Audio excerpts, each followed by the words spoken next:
Amit Shah ji to initiate the discussion.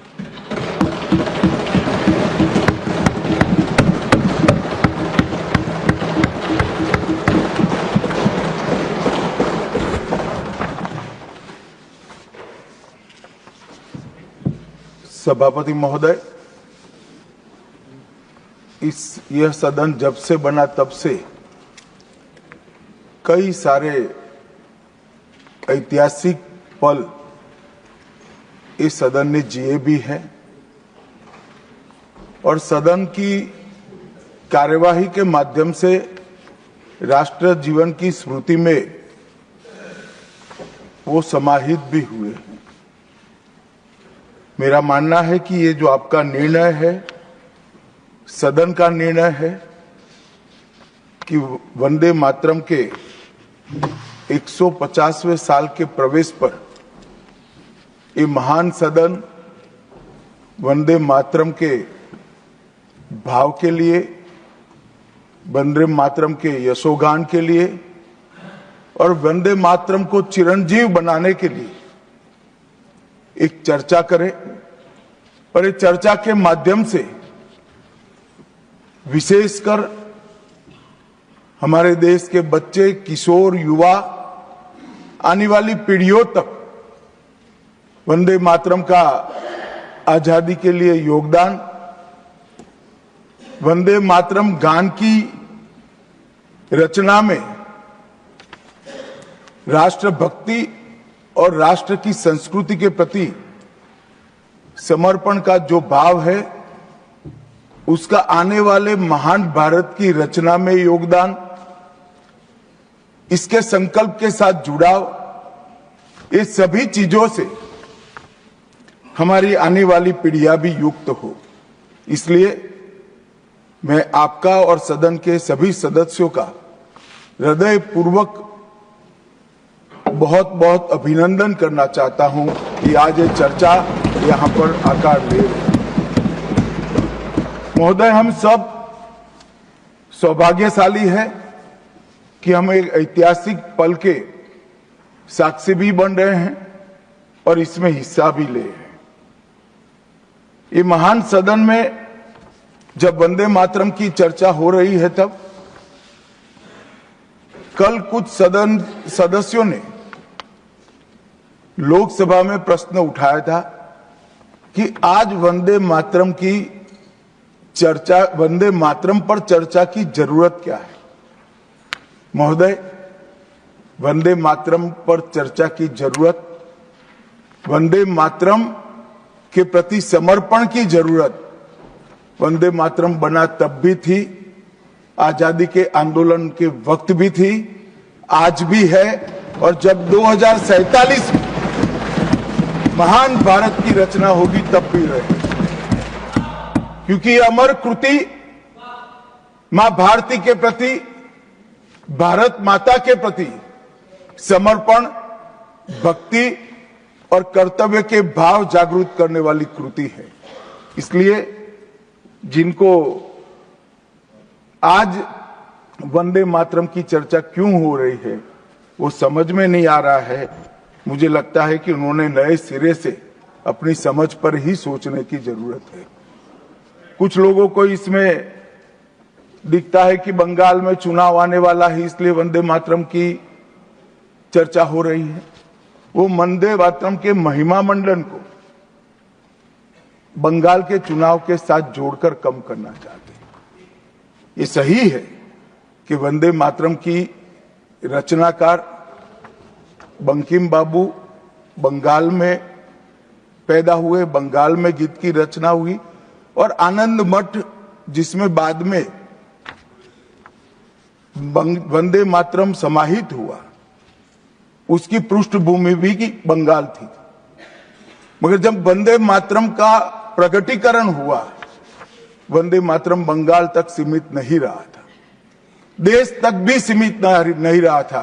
दुनिया भर में जहां पर आजादी के दीवाने थे वो गुप्त बैठक भी करते थे तो पहले वंदे मातरम का गान कर बैठक की शुरुआत। और आज भी सरहद पर हमारा जवान जब अपना सर्वोच्च बलिदान देता है ये आंतरिक सुरक्षा के लिए देश के पुलिस का जवान सर्वोच्च बलिदान देता है, तो जब वो अपने प्राण त्यागता है, इसके मुंह पर एक ही मंत्र होता है, वो वंदे मातरम। मान्यवर, ये वंदे मातरम का गान, वंदे मातरम का गीत, ये भारत माता को गुलामी की जंजीरों से मुक्त करने का नारा बना था, आजादी के उद्घोष का नारा बन चुका था, आजादी के संग्राम का एक बहुत बड़ा प्रेरणा स्रोत बना था, और शहीदों को अंतिम बलिदान, सर्वोच्च बलिदान देते वक्त अगले जन्म में भी भारत में ही जन्म लेकर फिर से मां भारती के लिए बलिदान करने की प्रेरणा वंदे मातरम से मिली। और ये चिर पुरातन राष्ट्र को अनेक सदियों तक अपनी संस्कृति के रास्ते पर आगे बढ़ाने की प्रेरणा भी कई सारे मनुष्यों को इस वंदे मातरम से मिली। वंदे मातरम की दोनों सदनों में इस चर्चा से, वंदे मातरम के महिमा मंडन से, वंदे मातरम के गौरव गान से हमारे बच्चे, किशोर, युवा और आने वाली कई पीढ़ियां वंदे मातरम के महत्व को भी समझेगी और उसको राष्ट्र के पुनर्निर्माण का एक प्रकार से आधार भी बनाएगी। मान्यवर बंकिम चंद्र चट्टोपाध्याय जी ने 7 नवंबर 1875 को वंदे मातरम की रचना उनकी सार्वजनिक हुई। यह दिन कार्तिक शुक्ल नवमी का था। अक्षय नवमी या जगदात्री पूजा के रूप में यह दिन मनाया जाता है। और जब रचना की तब शुरू में कुछ लोगों को लगा कि एक उत्कृष्ट साहित्यिक कृति है, परंतु देखते देखते देखते वंदे मातरम का एक गीत देशभक्ति, त्याग और राष्ट्रीय चेतना का प्रतीक बन गया, जिसने हमारे आजादी के आंदोलन का रास्ता प्रशस्त किया। और कब वंदे मातरम की रचना हुई? वंदे मातरम की रचना की पृष्ठभूमि हम सब ने जरूर याद करनी चाहिए। उसकी पृष्ठभूमि में सदियों तक इस्लामिक आक्रमण को झेलकर इस देश की संस्कृति और इस देश का इतिहास झंझोड़ने का काम, शीर्ण वीर्ण करने का काम हुआ था। उसके बाद अंग्रेजों ने अपने शासन के काल में, भारत के गुलामी के काल में एक नई सभ्यता, एक नई संस्कृति हमें थोपने का प्रयास किया था। और उस वक्त ये वंदे मातरम का रचना बंकिम बाबू ने की, और वो रचना के अंदर बहुत बारीकी से जो हमारी मूल सभ्यता थी, हमारा सांस्कृतिक राष्ट्रवाद था, देश को माता के रूप में कल्पना कर कर, देश की माता के रूप में जो कल्पना की, इसकी आराधना करने की हमारी परंपरा थी, उसको उन्होंने पुनः प्रस्तापित किया था। और इसीलिए ये गीत देखते देखते कोई प्रचार के बगैर, उस वक्त ना सोशल मीडिया था, ना प्रचार के कोई साधन थे, उल्टा जो सरकार थी वो तो उसको रोकना चाहती थी, प्रतिबंध लगाती थी। वंदे मातरम बोलने वालों पर कोड़े बरसाए जाते थे, जेल में डाल दिए जाते थे। फिर भी वो सारे प्रतिबंधों को पार कर कर हर एक व्यक्ति के मन को भी छुआ, आत्मा को भी छुआ, और अनेक प्रताड़नाएं झेलते हुए भी वंदे मातरम कश्मीर से कन्याकुमारी तक फैल गया।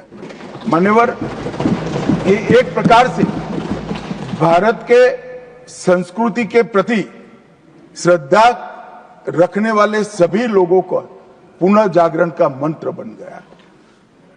गुलामी के कालखंड में कई मंदिर, विश्वविद्यालय, कला केंद्र, हमारी कृषि व्यवस्था, हमारी शिक्षा व्यवस्था, कई सारी लाइब्रेरी अस्त व्यस्त हो गई, तोड़ दी गई, शीर्ण वीर्ण कर दी गई। मगर हमारी संस्कृति उसके भाव को हमारे जनमानस से कोई नहीं मिला, मगर एक जरूरत थी वो भाव को जागरूक करने की और वो भाव को पुनः संगठित करने की। उसी वक्त बंकिम बाबू ने वंदे मातरम की रचना की और देखते देखते वंदे मातरम का नारा अक्रॉस द कंट्री पूरे देश में ट्रैवल कर गया मान्यवर, और अंडमान निकोबार की जेलों तक पहुंच गया। उसको ना अंग्रेज रोक सके, ना अंग्रेजों की सभ्यता को स्वीकारने वाले लोग रोक सके। मान्यवर, वंदे मातरम ने एक ऐसे राष्ट्र को जागरूक किया जो अपनी दिव्य शक्ति को भुला चुका था। राष्ट्र की आत्मा को जागरूक करने का काम वंदे मातरम ने किया। यह इसीलिए महर्षि अरविंद ने कहा, वंदे मातरम भारत के पुनर्जन्म का मंत्र है। श्री अरविंद का यह वाक्य, इसका गर्भित अर्थ वो वंदे मातरम की महत्ता को बताता है। मान्यवर, अरविंद घोष ने यह भी कहा कि देश को एक ऐसे मंत्र की आवश्यकता थी और ईश्वर ने उसे साकार करने के लिए ही बंकिम बाबू को इस भूमि पर भेजा। श्री अरविंद का वंदे मातरम के लिए भाव बच्चे बच्चे के लिए एक प्रेरणा स्रोत बन गया और हमारे आजादी का नारा बन गया। मान्यवर, हमारे देश को जो लोग समझते हैं, लोग जो जानते हैं, वो सभी लोगों को मालूम है कि हमारा देश पूरी दुनिया में एक प्रकार से अनूठा देश है। दुनिया के कई देशों की रचना अधिनियमों से हुई, कहीं युद्धों के कारण हुई, कहीं युद्ध के बाद संधि के कारण हुई। भारत एकमात्र ऐसा देश है जिसकी सीमाएं कोई अधिनियम से तय नहीं की है। हमारे देश की सीमाएं हमारी संस्कृति ने तय की है और संस्कृति ने इस भारत को जोड़ कर रखा है। और इसीलिए सांस्कृतिक राष्ट्रवाद का जो कंसेप्ट था, वो सांस्कृतिक राष्ट्रवाद के कंसेप्ट को, सांस्कृतिक राष्ट्रवाद के विचार को सबसे पहले गुलामी के कालखंड में जागरूक करने का काम बंकिम चंद्र चट्टोपाध्याय जी ने किया। हम पूरे देश को एक बार फिर से देखें तो हमें मालूम पड़ेगा कि हमारे देश को जोड़ने वाला मंत्र हमारी संस्कृति है। हमारे देश को जोड़ने वाली, एक रखने वाला मंत्र हमारी संस्कृति है। और इसी के कारण वंदे मातरम का जो उद्घोष हुआ, उसने सांस्कृतिक राष्ट्रवाद के सिद्धांत को पहली बार एस्टैब्लिश करने का काम किया। जब अंग्रेजों ने वंदे मातरम पर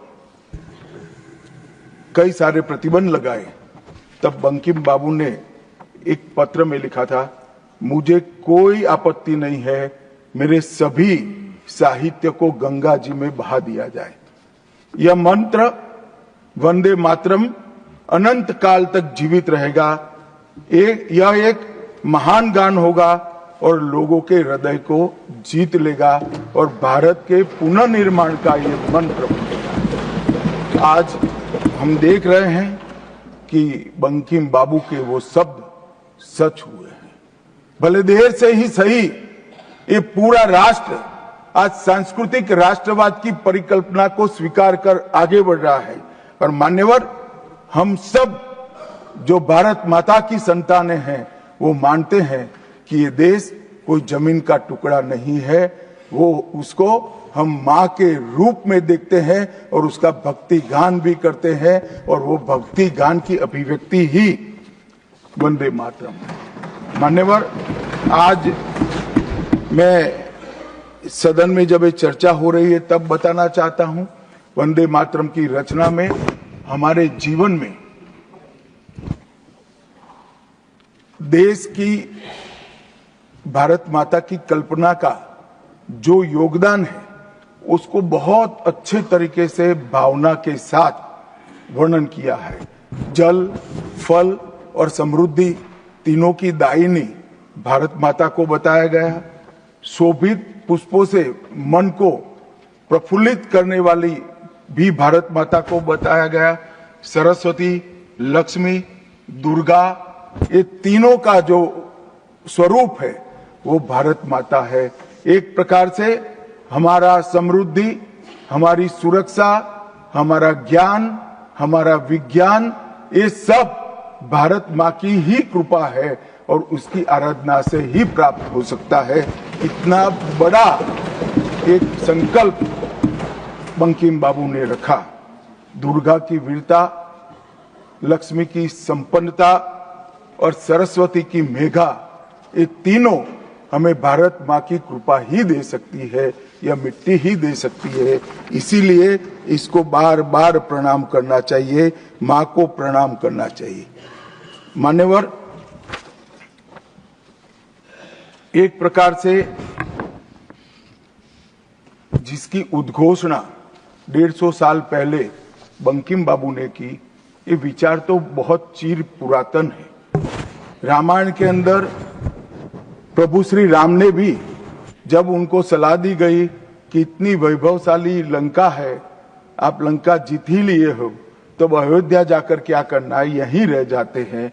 तब उन्होंने कहा कि माता और मातृभूमि ईश्वर से भी बड़ी होती है, मैं माता और मातृभूमि का त्याग करूं। मातृभूमि के महिमा मंडन प्रभु श्री राम ने भी किया।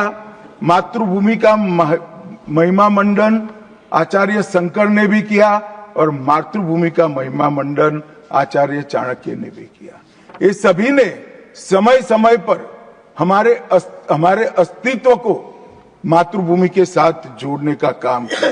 मातृभूमि ही हमें पहचान देती है, वही हमें भाषा देती है, वही सभ्य जीवन जीने की संस्कृति का आधार बनाती है और वही हमारे जीवन को ऊपर उठाने का अवसर देती है। इसलिए मातृभूमि से ज्यादा कुछ हो नहीं सकता।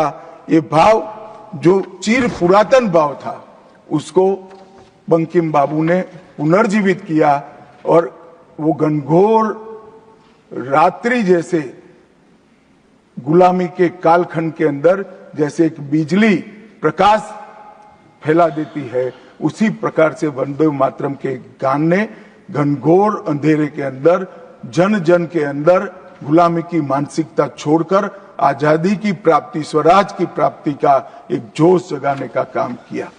मान्यवर, महर्षि अरविंद ने वंदे मातरम को गीत नहीं, हमारी आध्यात्मिक शक्ति का प्रतीक माना। उन्होंने बहुत सुंदर तरीके से वर्णन किया है कि स्थूल, सूक्ष्म और कारण तीनों प्रकार से वंदे मातरम भारत की शक्ति को जगाता है। स्थूल शरीर, वंदे मातरम का उच्चारण हमारी शरीर में शक्ति और उत्साह भरता है। राष्ट्रभक्ति की क्रिया प्रक्रिया शक्ति को जगाती है। सूक्ष्म शरीर हमारे भावनाएं, हमारे विचारों को वो शुद्ध करता है और हमारी चेतना को वो जागरूक करता है। और कारण आध्यात्मिक शरीर में भी उन्होंने कहा कि बंकिम बाबू एक ऋषि चेतना से प्राप्त मेघा से ही वंदे मातरम की रचना की है। और बहुत अच्छे तरीके से उन्होंने कहा, यह गीत केवल देशभक्ति की, देश प्रेम की अभिव्यक्ति नहीं है, बल्कि भारत माता की दिव्य शक्ति का आह्वान है। भारत की मूल चेतना, सनातन शक्ति, उसको पुनर्जीवित करने का ये वंदे मातरम मंत्र है। और इसीलिए आजादी के वक्त सभी हमारे नेताओं ने वंदे मातरम को आजादी के आंदोलन का आधार बनाने का काम किया। कई सारे हमारे आजादी के संग्राम के सेनानी जिनको अंग्रेजों ने फांसी पर चढ़ाया, इस सब में एक चीज सामान्य निकल कर आती है, तो फांसी के तख्ते पर चढ़ते चढ़ते जो शहीद अंतिम शब्द बोले वो सभी के मुंह से वंदे मातरम ही निकला। स्वदेशी का आह्वान करना हो, विदेशी माल का बहिष्कार करना हो, राष्ट्रीय शिक्षा का आह्वान जगाना हो, हर वक्त राष्ट्रभक्ति जगाते वक्त वंदे मातरम का उद्घोष इस देश ने सुना भी, इस देश ने महसूस भी किया। पंजाब के गदर आंदोलन में वंदे मातरम के शीर्षक से कई पर्चे बांटे गए। महाराष्ट्र में वंदे मातरम के विशेष अंक गणपति और शिवाजी के उत्सव में बांटे जाते थे। तमिलनाडु में सुब्रह्मण्यम भारती जी ने तमिल अनुवाद कर हिंद महासागर को भी क्रांति की चेतना से आंदोलित कर दिया था। मान्यवर, 1907 में कलकत्ता में वंदे मातरम नाम का एक अंग्रेजी अखबार शुरू हुआ, जिसके संपादक महर्षि अरविंद थे। ब्रिटिश सरकार ने उसको सबसे खतरनाक राष्ट्रवादी पत्र माना। वो राष्ट्रवादी भी कहते थे और खतरनाक भी कहते थे, और श्री अरविंद पर राजद्रोह का मुकदमा भी चला और उनको सजा भी गई। अंततोगत्वा उसको प्रतिबंधित कर दिया। मान्यवर, कांग्रेस के अधिवेशनों ने भी वंदे मातरम के महिमा मंडन को, वंदे मातरम के गान को गाया। 1896 में गुरुवर टैगोर ने कांग्रेस अधिवेशन में इसको पहली बार सार्वजनिक रूप से गाया। 1905 में कांग्रेस के वाराणसी अधिवेशन में महान कवियत्री गायिका सरला देवी चौधरानी ने पूर्ण वंदे मातरम का गायन किया। और 15 अगस्त 1947 को जब देश आजाद हुआ, सुबह 6:30 बजे सरदार पटेल के आग्रह पर पंडित ओमकारनाथ ठाकुर जी ने आकाशवाणी से अपने मधुर स्वर में वंदे मातरम का गान कर देश को भावुक कर दिया। और ये सभी भावना को देखते हुए संविधान सभा की अंतिम बैठक 24 जनवरी 1950 को संविधान सभा के अध्यक्ष राजेंद्र प्रसाद जी की अध्यक्षता में जो हुई, उसमें राष्ट्रगान के बराबर सम्मान देते हुए वंदे मातरम को राष्ट्रगीत घोषित करने का काम किया। मान्यवर, मैं कल देख रहा था कांग्रेस के कई सदस्य आज वंदे मातरम की चर्चा क्यों जरूरी है और इसको एक राजनीतिक हथकंडा या तो मुद्दों पर से ध्यान भटकाने का एक हथियार मानते थे। मान्यवर, मुद्दों पर चर्चा करने से कोई नहीं डरता है। संसद का बहिष्कार हम नहीं करते हैं। संसद का बहिष्कार अगर करना है, संसद का बहिष्कार न करे, संसद चलने दे, तो सब मुद्दों पर चर्चा होगी। हमें कुछ डरने जैसा नहीं है, छिपाने जैसा नहीं है। कोई भी मुद्दा हो, हम चर्चा करने के लिए तैयार है। परंतु वंदे मातरम के गान की चर्चा को, वंदे मातरम के गान पर की चर्चा को टालने की ये मानसिकता ये नई नहीं। मान्यवर, ये तो वंदे मातरम का 150वां साल है। हर महान रचना का, हर महान घटना का महत्वपूर्ण साल कई मायनों में हमारे देश में मनाता जाता है। तो ये तो 150वां साल है। अब हम थोड़ा पीछे मुड़कर देखते हैं। मान्यवर, जब वंदे मातरम के 50 साल हुए तब क्या हुआ? वंदे मातरम के 50 साल हुए, देश आजाद नहीं हुआ था। और वंदे मातरम की स्वर्ण जयंती हुई 1937 में। तब जवाहरलाल नेहरू जी ने वंदे मातरम के 2 टुकड़े कर उसको 2 अंतरों तक सीमित करने का काम किया। कांग्रेस पार्टी की 50वें साल में जो एक प्रकार से वंदे मातरम का महिमा मंडन करने की पद्धति थी,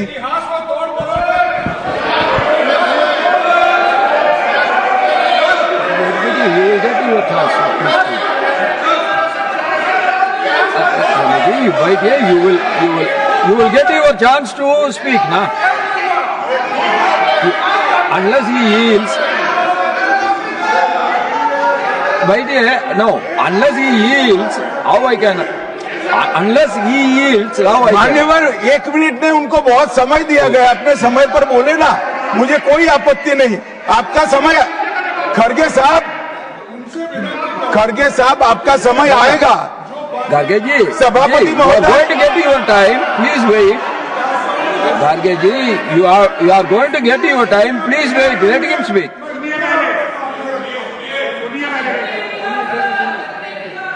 मान्यवर 50वें पड़ाव पर वंदे मातरम को सीमित कर दिया गया।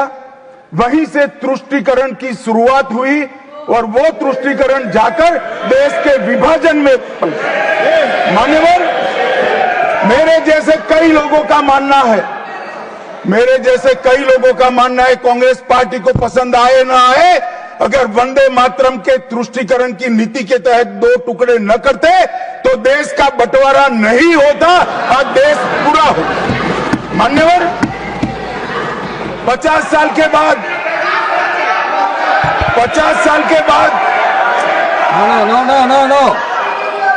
No, nothing will 50 साल go के on बाद record except honorable minister's speech. Please. मान्यवर 50 साल के बाद वंदे मातरम 100 साल का हुआ। सबको था कि 100 साल मनाए जाएंगे, 100 साल मनाए जाएंगे, मगर 100 साल हुआ तब वंदे मातरम का महिमा मंडन का सवाल ही नहीं था, क्योंकि वंदे मातरम बोलने वाले जो सारे लोग थे उनको इंदिरा जी ने जेल में बंद कर दिया। इस देश में आपातकाल लगाया गया। विपक्ष के लाखों लोगों को, लाखों समाज सेवियों को, स्वयंसेवी संगठन के लोगों को जेल में भर दिया गया। कोई कारण के बगैर अखबारों पर ताले लगा दिए गए। यहां तक कि आकाशवाणी में उस वक्त एक ही माध्यम था, आकाशवाणी में किशोर कुमार की आवाज ही नहीं आती थी, ड्यूएट गाने भी लता जी की आवाज में ही आते थे। मान्यवर पूरे देश को जब वंदे मातरम 100 साल का हुआ, पूरे देश को बंदी बनाकर रख दिया। और कल 150वां साल है। 150वें साल में लोकसभा में चर्चा हुई। साहब ये कांग्रेस पार्टी की स्थिति देखिए, जिस कांग्रेस पार्टी के अधिवेशनों की शुरुआत गुरुवर टागोर जैसे लोग वंदे मातरम गा कर कराते थे। वंदे मातरम कांग्रेस पार्टी के आजादी के आंदोलन का एक मंत्र बना था। वो वंदे मातरम के महिमा मंडन करने के लिए जब लोकसभा में चर्चा हुई, गांधी परिवार के दोनों सदस्य नदारद थे, दो में से एक भी। वंदे मातरम का विरोध आज भी जवाहरलाल नेहरू से लेकर आज के कांग्रेस के नेतृत्व तक कांग्रेस के खून के अंदर बसा। मान्यवर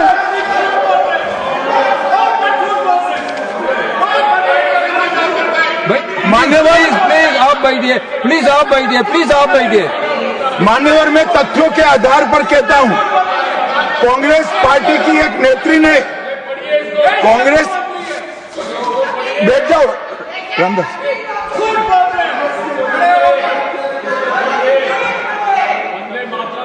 अरे दिग्विजय जी, अब नौकरी पक्की है इस आयु में, क्या कर रहे हो भैया? अब नहीं जाएगी नौकरी। मान्यवर मैं जो कह रहा हूं वो रिकॉर्ड का हिस्सा है दूसरे सदन का। मान्यवर दूसरे सदन की चर्चा में कांग्रेस पार्टी की एक प्रमुख नेत्री ने कहा है कि वंदे मातरम की आज चर्चा की कोई जरूरत नहीं है। मुझे मालूम नहीं पड़ता कि वंदे मातरम से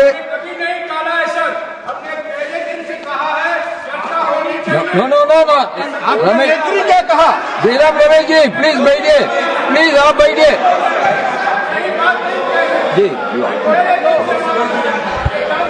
साहब माननीय सदस्य जयराम जी का प्रॉब्लम है कि वो सिर्फ विपक्ष की ही बात सुनते हैं, अपने नेताओं की बात को सुनते नहीं है। मैंने ऐसा नहीं कहा, आपने कहा है। मैंने ऐसा कहा कि लोकसभा में चर्चा में कांग्रेस पार्टी की एक प्रमुख नेत्री ने कहा है कि अभी इस समय वंदे मातरम की चर्चा की कोई जरूरत नहीं। ये रिकॉर्ड पर है, रिकॉर्ड पर।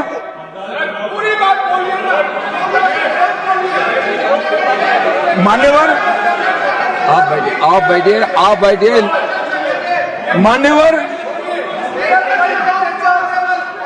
मान्यवर, जिस गीत को, जिस गान को महात्मा गांधी ने राष्ट्र की शुद्धतम आत्मा से जुड़ा हुआ गीत कहा, बिपिन चंद्र पाल ने एक राष्ट्र धर्म है जिसमें राष्ट्रभक्ति और कर्तव्य दोनों समाहित है, जिसकी अभिव्यक्ति वंदे मातरम करता है, वो वंदे मातरम का टुकड़ा करने का काम भी कांग्रेस पार्टी ने किया था।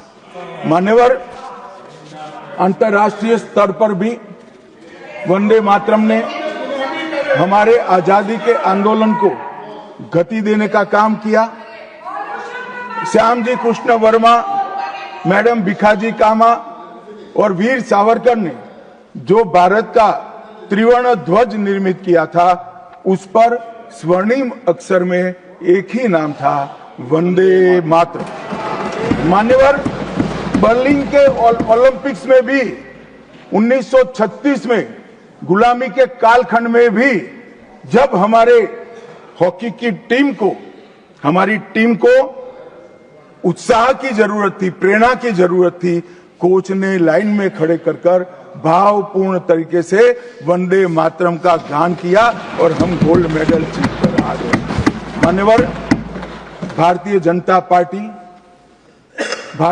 पार्टी की रचना हुई तब से, हमारी तो पार्टी की रचना ही सांस्कृतिक राष्ट्रवाद और ये देश अपने मूल संस्कृति के आधार पर, मूल विचारों के आधार पर चलना चाहिए, पाश्चात्य संस्कृति के आधार पर नहीं चलना चाहिए। इसीलिए हमारी पार्टी की स्थापना थी।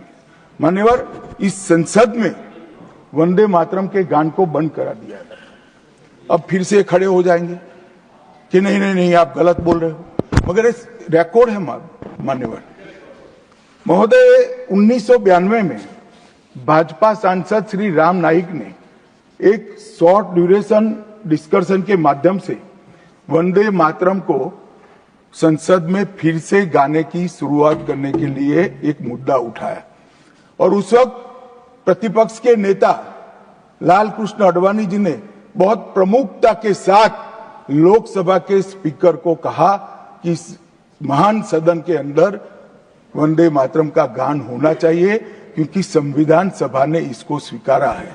और फिर लोकसभा ने सर्वानुमत से 1992 में वंदे मातरम के गान की शुरुआत की।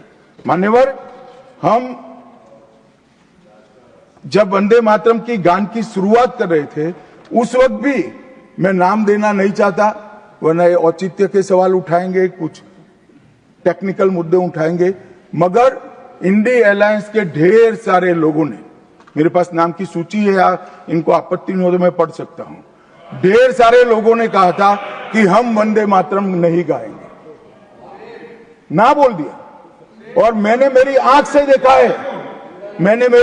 देखा है, कई सारे सदस्य वंदे मातरम होता है तो वंदे मातरम के गान के पहले संसद में बैठे होते हैं तो भी खड़े होकर बाहर चले जाते हैं। मैं आपको विश्वास से कह सकता हूं मान्यवर, ये कह रहे हैं कि कांग्रेस पार्टी पर झूठे आरोप लगाए। मैं विश्वास से कह रहा हूं, भारतीय जनता पार्टी का एक भी सदस्य वंदे मातरम के गान के वक्त सम्मान के साथ खड़ा न हो, ऐसा हो ही नहीं सकता, क्योंकि वंदे मातरम के गान के प्रति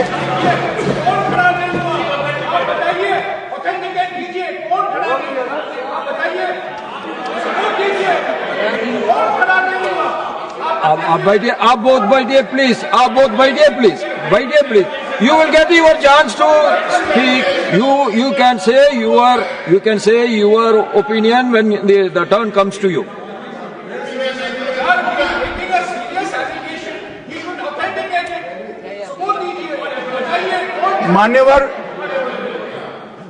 मान्यवर, अरे सुनो तो, बोल क्या करते हो भैया, मुझे सुनो तो। मान्यवर, सम्मानीय सदस्य जी ने कहा है कि कौन कौन कांग्रेस पार्टी के लोगों ने वंदे मातरम नहीं गाने के लिए स्टेटमेंट दिया है, और संसद के वक्त बाहर चले गए हैं, मैं इसकी सूची आज शाम होने के पहले सदन के पटल पर रख दूंगा। मेरा विनंती है कि वो कांग्रेस सदस्यों के नाम इस चर्चा का हिस्सा करने के लिए आप आदेश करिएगा। इस सदन की चर्चा के रिकॉर्ड पर रहना चाहिए कि कांग्रेस पार्टी के सदस्य वंदे मातरम का विरोध करते हैं। इस देश की जनता इनको जाननी चाहिए। माननीय, मैं दे देता हूं, दिग्विजय सिंह पढ़ लीजिएगा।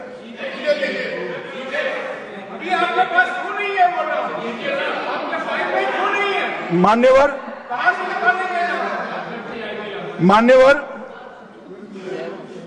वंदे बंकिम चंद्र चटर्जी की, चट्टोपाध्याय जी की 130वीं जयंती पर हमारी सरकार ने, डाक विभाग ने एक स्टैंप जारी किया।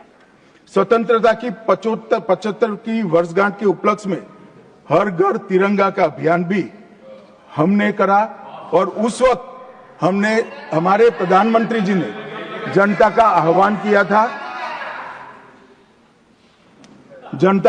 किया था कि तिरंगा फहराते वक्त वंदे मातरम बोलना नहीं भूलना चाहिए।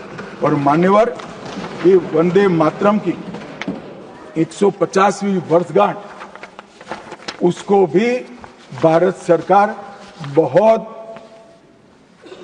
अच्छे तरीके से हमने मनाने का तय किया है।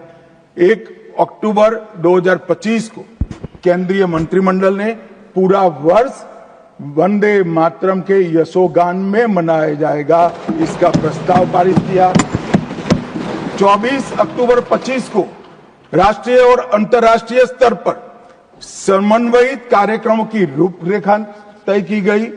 माननीय प्रधानमंत्री जी ने भारत माता को पुष्पांजलि देकर 7 नवंबर 25 को नई दिल्ली में ये वर्ष का शुभारंभ किया।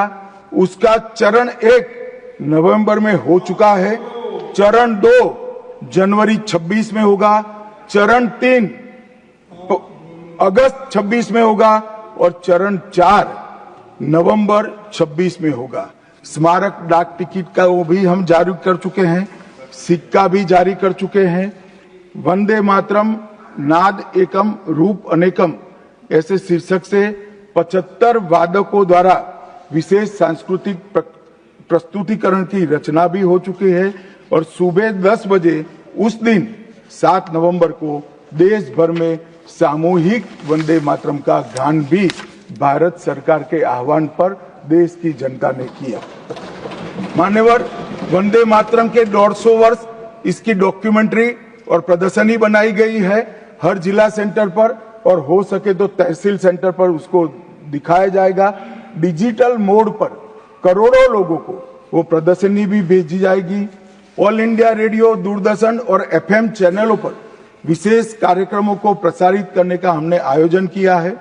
प्रेस सूचना ब्यूरो द्वारा टायर T2 और टायर 3 शहरों में चर्चा सभाएं का आयोजन होने वाला है। सभी भारतीय दूतावासों में वंदे मातरम आधारित सांस्कृतिक संध्याएं आयोजित होने वाली है। Vande Mataram salute to mother earth के तहत वृक्षारोपण अभियान चालू है। हाईवे पर देशभक्ति आधारित वंदे मातरम के इतिहास को दर्शाते हुए भित्ति चित्र भी हम रखने वाले हैं। रेलवे स्टेशन और हवाई अड्डों पर LED डिस्प्ले के माध्यम से सार्वजनिक घोषणा भी होगी और वंदे मातरम और बंकिम चंद्र चट्टोपाध्याय जी पर 25 लघु फिल्में 1-1 मिनट की बनाने का भी हमने शुरुआत कर लिया है। मान्यवर, देश के प्रधानमंत्री जी ने लाल किले से अमृत काल के लिए पंच प्रण की घोषणा की थी। इसमें एक, जब देश आजादी की शताब्दी मनाता हो उस वक्त विकसित भारत का लक्ष्य हमने तय करना है। गुलामी की हर मानसिकता से मुक्ति प्राप्त करनी है। अपनी विरासत पर गर्व लेना है। देश की एकता और एकजुटता और अखंडितता को हमें संभाल कर रखना है। और नागरिकों में कर्तव्य की भावना को हमें आगे बढ़ाना है। मान्यवर, जब देश के आजादी के 75 साल हुए, कोरोना काल होने के बावजूद 2 साल तक पूरे देश के हर गांव-गांव में आजादी के अमृत महोत्सव को मनाया गया। अमृत महोत्सव के माध्यम से इस देश की युवा पीढ़ी को हमारी 1857 से 1947 तक की पूरी आजादी के संघर्ष को हमारे युवाओं को परिचित कराया। कई नामी, कई अनामी, जिनके नाम भी इतिहास में दर्ज नहीं हुए, ऐसे स्वतंत्रता संग्राम के नायकों को ढूंढकर उनके स्मारक बनाए गए। देश भर में कई कार्यक्रम हुए और देशभक्ति का एक नया ज्वार खड़ा करने का प्रयास आजादी के बाद पहली बार 75 साल जब मनाए गए तब हुआ। और वहां से अटके नहीं, माननीय प्रधानमंत्री जी ने अमृत काल का विचार रखा। आजाद हुए तब से 75 साल जितनी भी सरकारें आई, अच्छा काम किया, सबने देश को बहुत आगे बढ़ाया है। हमने हमारे लोकतंत्र को पाताल से भी गहरा पहुंचाया है। हमारे लोकतंत्र की जड़ें आज मजबूत हो चुकी है मान्यवर। मगर 75 से 100 साल का एक कालखंड अमृत काल के रूप में इसका नामकरण प्रधानमंत्री नरेंद्र मोदी जी ने करा और देश के युवाओं के सामने एक संकल्प रखा मान्यवर कि आजादी का अमृत महोत्सव से आजादी की शताब्दी तक ये जो पूरा कालखंड है वो देश को महान बनाने का कालखंड के रूप में हम उसको चैलेंज के रूप में लेंगे, एक चुनौती के रूप में लेंगे। और जब आजादी की शताब्दी मनाई जाएगी, ये देश पूरे विश्व में हर क्षेत्र में नंबर 1 पर होगा। ऐसे देश और मान्यवर संकल्प आज प्रधानमंत्री जी का अकेले का नहीं है, कोई एक पॉलिटिकल पार्टी का नहीं है। कुछ लोग भले उसको राजनीतिक नारा समझते हो, मगर ये संकल्प 140 करोड़ भारतीयों का संकल्प है और ये पूरा होकर, और इसीलिए ये दैव योगी ही है कि जब अमृत काल हम मना रहे हैं तभी वंदे मातरम के 150वां साल आज आया है। और फिर से एक बार इसके माध्यम से हम राष्ट्रभक्ति को जगाने का काम करेंगे। मान्यवर, मैंने पहले भी कहा कि वंदे मातरम काल बाह्य कभी नहीं होगा। उसकी रचना हुई तब भी उसकी इतनी ही जरूरत थी जितनी आज है। और मान्यवर, उस जमाने में वंदे मातरम देश को आजाद बनाने का कारण बना और अमृत काल में देश को विकसित और देश को महान बनने का नारा वंदे मातरम बनेगा, इसका मुझे पूरा विश्वास है। और मैं मानता हूं कि सदन में बैठे हुए सभी सदस्यों की साझी जिम्मेदारी है कि हम बच्चे के मन में वंदे मातरम के संस्कार पुनः जागृत करें, हर युवा के मन में वंदे मातरम के नारे को प्रस्तापित करें, हर किशोर को वंदे मातरम की व्याख्या के रास्ते पर अपना जीवन समर्पित करने के लिए उसको प्रेरित करें। और वंदे मातरम का ये उद्घोष ही हमारे आजादी के सेनानियों ने जो भारत की कल्पना की थी वो भारत की रचना का कारण बनेगा। और मैं मानता हूं कि सदन की भावना हमारी युवा पीढ़ी तक विशेषकर पहुंचेगी, इसका मुझे पूरा विश्वास है। आपने मुझे समय दिया, इसलिए मैं आपका पूरा धन्यवाद कर मेरी वाणी को